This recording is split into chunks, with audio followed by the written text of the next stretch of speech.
I was a musician. I played bass guitar in a disco band, and I had a motorbike accident and couldn't play anymore. But in the meantime, I had started making things for fun. Now, those things started selling, and it was really through the idea of me changing from my hobby to my profession that I became a designer. So the things that I made started to sell really rather well, and it took over from a music career, almost by accident.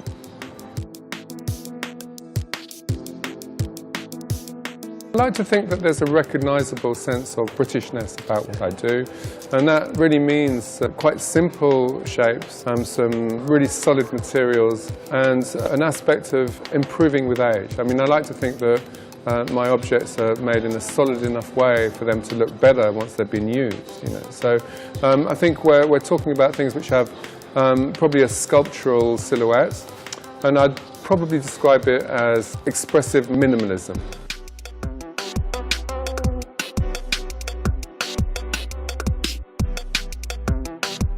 Being a designer is a kind of interesting career because it sort of changes according to every project that you do. As a designer, you have to increasingly be somebody who does more than just make the shape of an object. You have to also be somebody who's interested in the factory or the manufacturing process. You have to be somebody who's interested also in who buys your products, and you're increasingly somebody who communicates about the stuff as well. So on one day I might be a market person, I might be a business person, a sculptor, or a factory engineer. You know, so that's interesting. And then on top of that, I've made my own brand, where I can now be a perfumier one day, so designing through my nose, or I can be a lights designer, designing lighting effects, or I can be somebody who's making new shapes in chairs or in cookware, for instance. You know?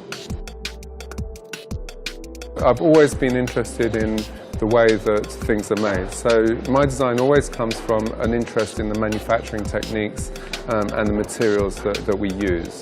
You know, the job of a designer is almost like alchemy. It's turning materials into gold, you know, so making things more desirable, making them more functional, and just improving them in any way you can.